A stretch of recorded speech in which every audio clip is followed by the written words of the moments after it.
नमस्कार, मैं अशोक कुमार पांडे और स्वागत है आपका टीसीएच पर। ऐसा लगता है कि समझौता जो एमओयू हुआ था ईरान और अमेरिका के बीच में, अब वो पूरी तरह से बेकार कागज का पन्ना साबित हुआ है और लड़ाई एक बार दोबारा शुरू हो गई है। इसके पहले भी बमबारियां हुई थी। इसके पहले भी स्ट्रेट ऑफ होर्मुज में जो बिना पूछे जहाज जा रहे थे, बिना इजाजत के जो जहाज जा रहे थे, उन जहाजों पर हमला किया था ईरान ने और पलटकर अमेरिका ने भी ईरान के कुछ इलाकों पर हमला किया था। लेकिन तब यह नहीं लग रहा था कि जंग शुरू हो सकती है, क्योंकि हमले काफी कम थे। कल रात को जो हमला किया है अमेरिका ने ईरान के ऊपर, और वो भी तब जब शहीद अली खामनेई का जनाजा फाइनली नजफ और करबला की तरफ जा रहा है। और पहले ही वहां जो सीन दिखाई दिए हैं, नजफ और करबला दोनों जगहों से जो वीडियो आ रहे हैं, वो ये बता रहे हैं कि हजारों लोग पहले ही वहां इकट्ठा हो चुके हैं मातम के लिए। और मुमकिन है कि जैसे तेहरान में, कुम में और बाकी सारी जगहों पर लाखों की भीड़ उभरी थी, वैसी ही भीड़ इराक के नजफ और करबला में भी उभरेगी। आप जानते हैं, बताने की जरूरत नहीं है कि शिया हिस्ट्री में नजफ और करबला का रुतबा क्या है। तो एक तरफ शहीद अली खामनेई की जो शहादत थी, उसको याद करके लोग मातम कर रहे हैं, उनका जनाजा हो रहा है, अंतिम संस्कार उनका होना है, सुपुर्दे खाक किया जाना है उनको उनके अपने इलाके में जहां के वो रहने वाले थे, मैशत के, वहां के जहां पैदा हुए थे, वहां पर उनको सुपुर्दे खाक करना है। वो पूरा प्रोसेस चल रहा है। और दूसरी तरफ कल अमेरिका ने जो हमले किए हैं और खास तौर पर जनूबी ईरान को जो निशाना बनाया है, साउथ ईरान को जो निशाना बनाया है, वो बाकी जो अब तक के हमले थे, सीज फायर के बाद हुए जो हमले थे, उनसे 10 गुना से ज्यादा आप कह सकते हैं पावर वाले थे। ये हमले किए गए हैं ईरान के मिलिट्री ठिकानों पर और 80 से ज्यादा इलाकों पर हमले किए गए हैं। अमेरिका का कहना है कि ये हमले अब बंद हो चुके हैं, ये हमले अब पूरे हो चुके हैं। और उसका यह भी कहना है कि स्ट्रेट ऑफ होर्मुज से जो कतर और सऊदी अरबिया के जहाज गुजर रहे थे, उन जहाजों पर जो हमला किया है ईरान ने, उसका बदला लेने के लिए ईरान के ऊपर हमला किया गया है। अगर आप देखेंगे तो ये जो एयर स्ट्राइक हुई है, उसमें ईरान का air defence system, command and control centre, coastal radar, जमीन से आसमान में मार करने वाले मिसाइलों का जो सेंटर है, anti ship missile system, drone launch sites और इस तरह के 60 से ज्यादा निशाने बनाए गए हैं। कोई मारा नहीं गया है। बताया यह जा रहा है कि सिरिक में एक जो कमर्शियल बंदरगाह है, उनका वहां पर प्रोजेक्टाइल का टुकड़ा गिरा, जिससे कुछ लोग घायल हुए हैं। हालांकि कोई मारा नहीं गया है। जिन इलाकों में हमला हुआ है उनमें सिरिक है, केश्म है, और सबसे बड़ा हमला जो हुआ है वो बंदर अब्बास में हुआ है, जिसके वीडियो सामने आए हैं। ये तो किया है अमेरिका ने। इसके पीछे देखते हैं क्या है।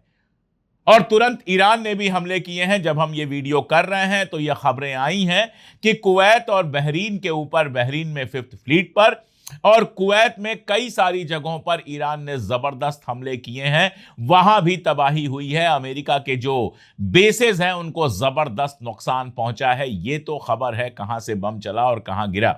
लेकिन जो बम चलते हैं उनके पीछे बहुत कुछ होती है।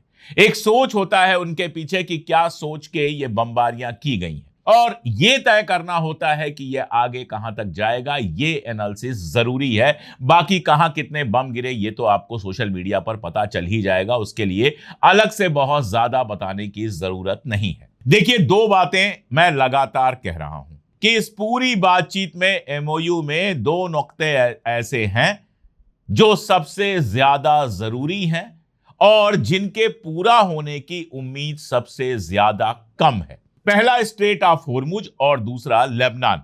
स्ट्रेट ऑफ होर्मुज को लेकर ईरान ने बिल्कुल क्लियर किया था कि स्ट्रेट ऑफ होर्मुज खुली है, लेकिन जहाज उसी रूट पर जा सकते हैं जिस रूट पर हम इजाजत देंगे।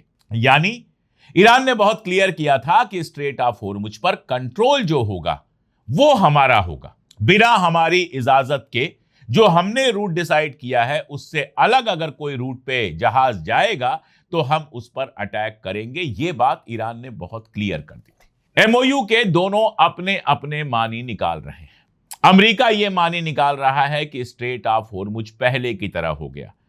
ईरान पर हमले, शहीद अली खामनेई के मारे जाने के पहले जिस तरह से स्ट्रेट ऑफ होर्मुज सबके लिए खुला हुआ था, कोई भी आ सकता था, कोई भी जा सकता था, ईरान उसमें किसी तरह का डिस्टरबेंस नहीं करता था, अमेरिका का यह मानना था कि इस मेमोरेंडम ऑफ अंडरस्टैंडिंग का मानी यह है कि स्ट्रेट ऑफ होर्मुज वैसा ही हो जाएगा। लेकिन ईरान ने उस वक्त भी, उसके पहले भी और उसके बाद भी यह बात कही है कि स्ट्रेट ऑफ होर्मुज अब कभी भी पहले की तरह नहीं होगा।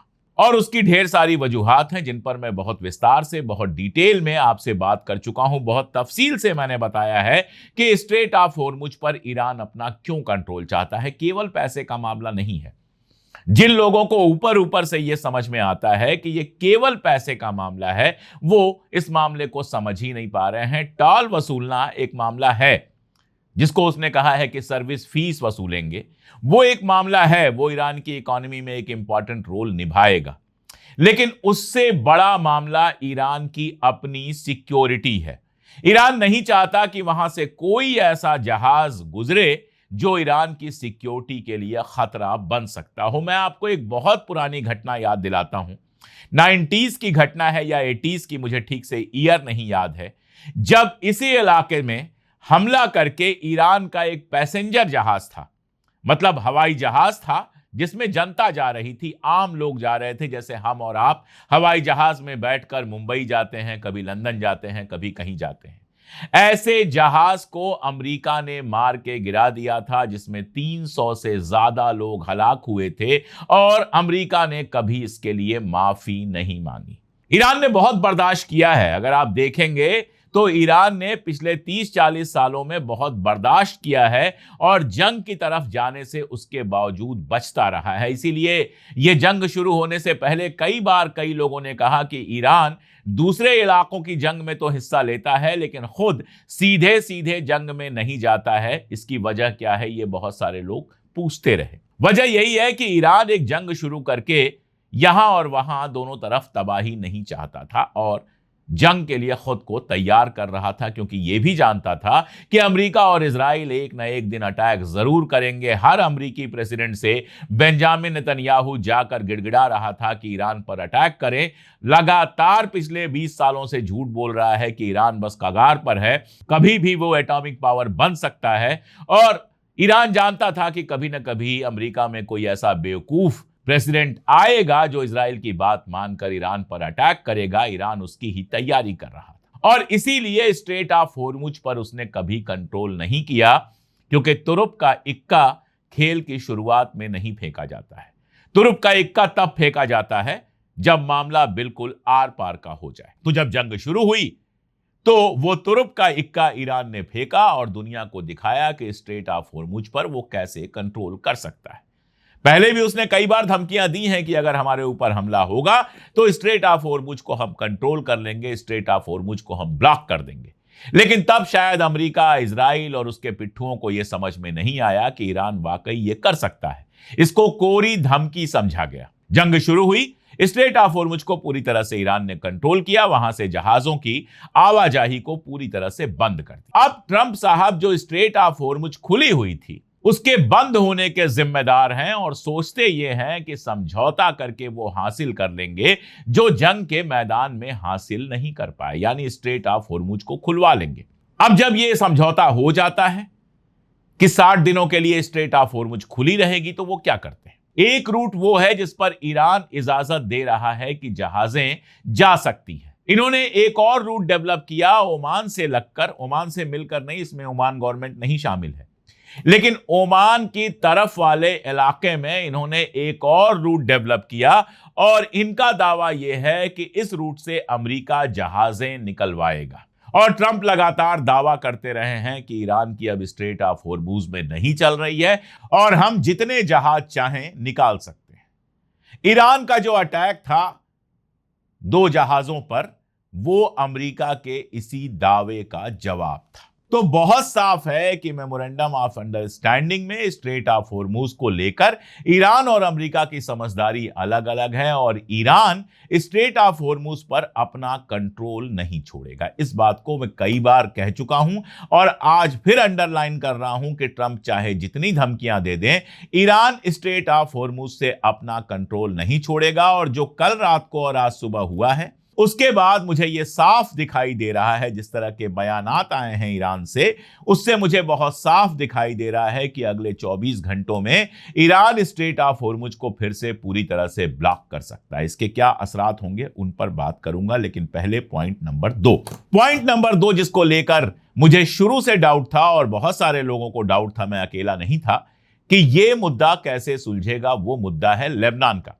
अब देखिए, लेबनान के बारे में खबर यह आ रही है कि इजराइल ने अलग अलग नेशनलिटीज के कुछ लोगों को, अपने एजेंट्स को, जिसमें एक इजिप्शियन एजेंट था और भी अलग अलग कंट्रीज के कुछ एजेंट्स को भेजा था साउथ लेबनान में हिजबुल्लाह वाले इलाके में। इनकी पहचान हो गई और हिजबुल्लाह ने इनको मार डाला। बहुत सीधी सी बात है कि अगर इजराइल का एजेंट जाएगा तो मारा ही जाएगा, उसमें कोई मोहब्बत वाली बात तो होगी नहीं। दरअसल अगर आप देखेंगे तो मेमोरेंडम ऑफ अंडरस्टैंडिंग का जो पहला ही पैरा है वो ये कहता है कि लेबनान सहित सारे मोर्चों पर जंग खत्म होगी।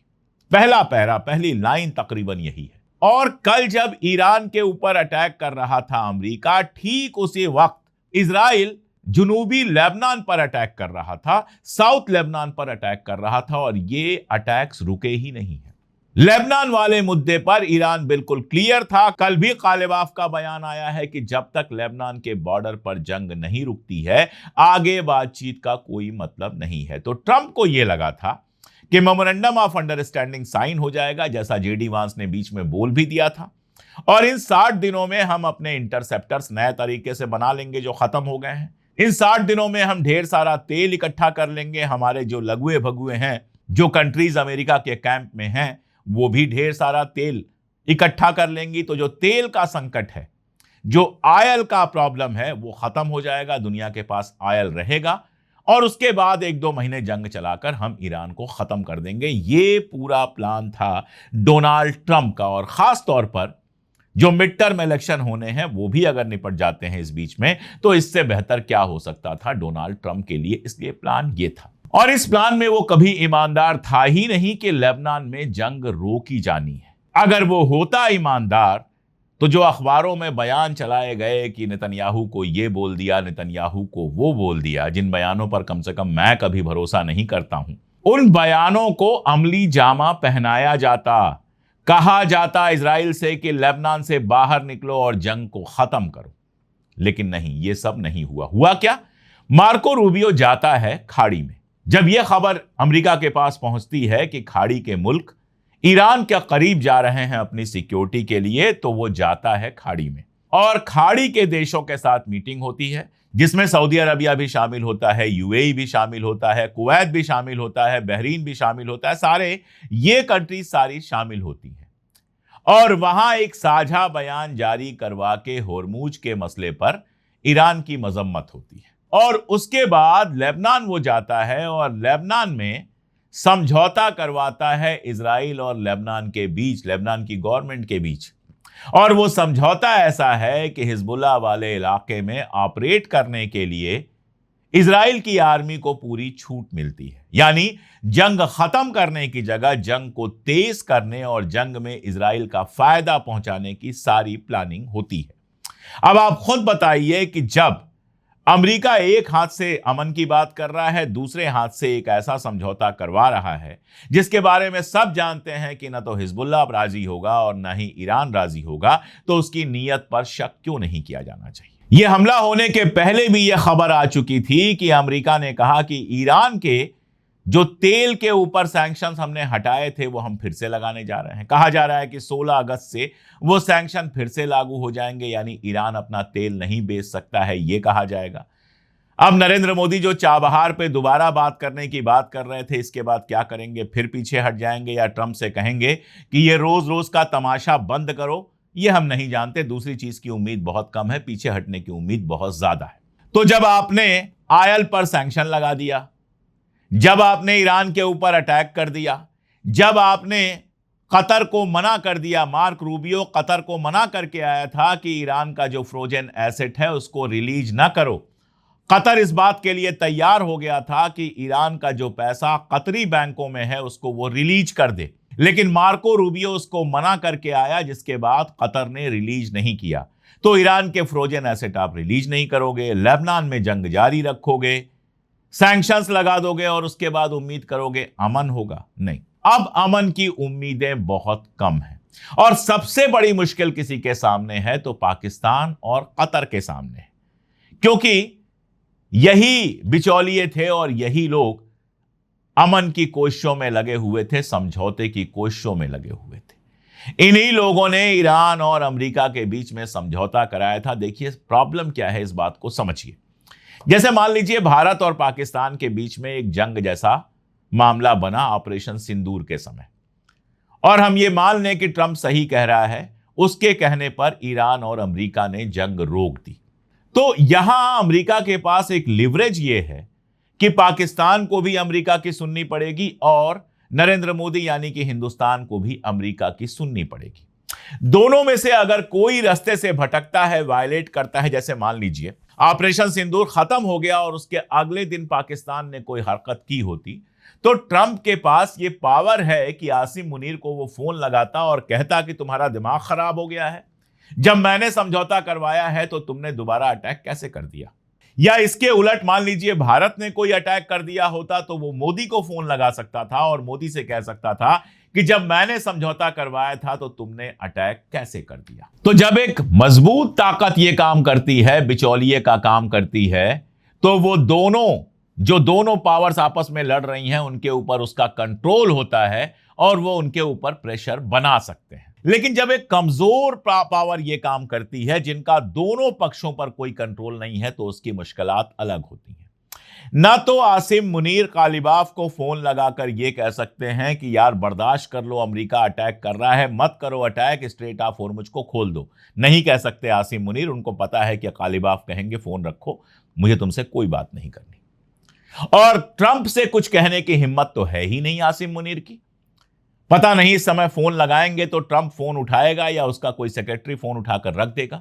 और अगर फोन लग भी गया और इन्होंने कह दिया कि हुजूर आला आपने तो समझौते पर दस्तखत किए थे, उस समझौते को मानिए, तो ट्रंप क्या बोलेगा, कौन सी गालियां देगा, वो तो मैं भी नहीं जान सकता, क्योंकि मैं तो गालियां देता नहीं। यानी पाकिस्तान और कतर की ऐसी सिचुएशन नहीं है कि वो ईरान या अमेरिका के ऊपर किसी तरह का कोई प्रेशर बना पाए। ना ईरान उनकी सुनेगा, ना अमेरिका कोई सुनेगा उनकी। इसलिए वो मीडिएटर जरूर हैं, लेकिन उनका दोनों मुल्कों के ऊपर कोई बड़ा असर नहीं है। वो दोनों मुल्कों में से किसी से भी पावरफुल नहीं है, किसी के ऊपर प्रेशर नहीं बना सकते।